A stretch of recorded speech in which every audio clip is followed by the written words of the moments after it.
মিজান চৌধুরী বক্তৃতার জন্য দাঁড়িয়ে আছেন। ওদিকে হাত উঠানো হয়ে গেল। তখন শেখ মুজিব খুব উচ্চস্বরে মিজানুর রহমান চৌধুরীকে বললেন, বসো বসো। অগত্যা তিনি বসে পড়লেন। তিনি ইঙ্গিতে মিজান সাহেবকে হাত তুলতে নির্দেশ দিলেন। মিজান সাহেব মাথা নেড়ে হাত তুলতে অস্বীকার করলেন।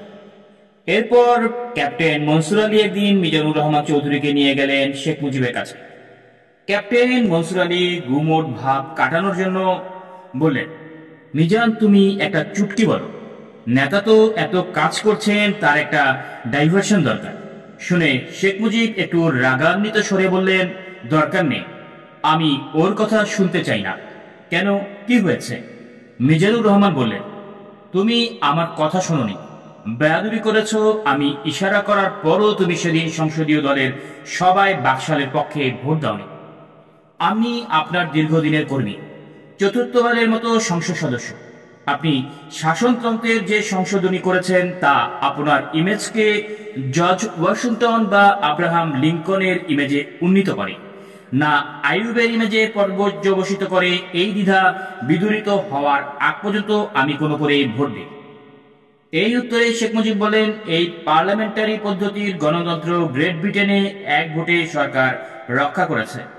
ভারতে ম্যাডাম ইন্দিরা সরকার অল্পের জন্য টিকে আছে, এসব আমি বুঝি। কিন্তু দেশের অবস্থা যে পর্যায়ে গেছে তাতে আগামী নির্বাচনে আওয়ামী লীগের জন্য মারাত্মক বিপর্যয় ডেকে আনবে। 25 থেকে 30টির বেশি আসন আমরা পাবো না।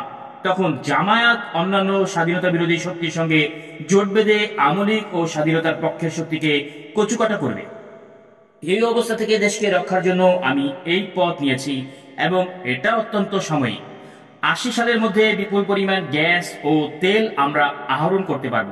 এতে দেশের অর্থনৈতিক সমস্যা সমাধান করে উন্নয়ন কর্মকাণ্ড জোরদার করা সম্ভব হবে। 1980 সালের মধ্যেই আমি বাকশাল থেকে বহুদলীয় গণতন্ত্র শাসন ব্যবস্থা ফিরিয়ে আনব, সংবিধানকে আবার সংশোধন করব। যদিও বাকশাল করেছি সংসদে আইনের মাধ্যমে, ওই একই আইনের মধ্যে বিধান রেখেছি আমি একক সিদ্ধান্তে বাকশাল থেকে ফিরে এসে বহুদলীয় গণতন্ত্র পুনঃপ্রবর্তন করতে পারব। সেই অঙ্গীকার কতটা জোরালো ও আন্তরিক ছিল সেটার মূল্যায়ন করা আজ কঠিন হলেও জাতীয় ইতিহাস ও চরিত্র নির্ণয়ের স্বার্থে তা বিশেষ প্রয়োজন। সেই সাথে জাতীয় রাজনৈতিক নেতৃত্ব কতটা সুষ্ঠু অথবা আগোছালো কিংবা শুধুমাত্র ক্ষমতা ধরে রাখার সুবিধাবাদী চিন্তাধারায় নিমজ্জিত ছিল তাও উদ্ঘাটন করা জরুরি।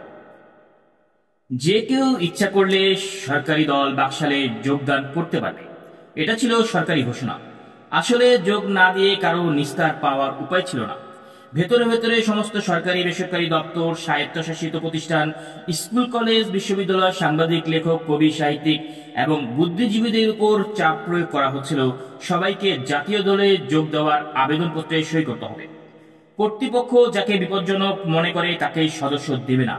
কিন্তু বাংলাদেশে বাস করা, চাকরি বাকরি করা বা ব্যবসা বাণিজ্য করে বেঁচে থাকলে চাইলে জাতীয় দলের সদস্য পদের আবেদন পত্রে সই করতেই হবে। সর্বত্র বাকশালে যোগদানের একটা হিড়িক পড়ে গেল।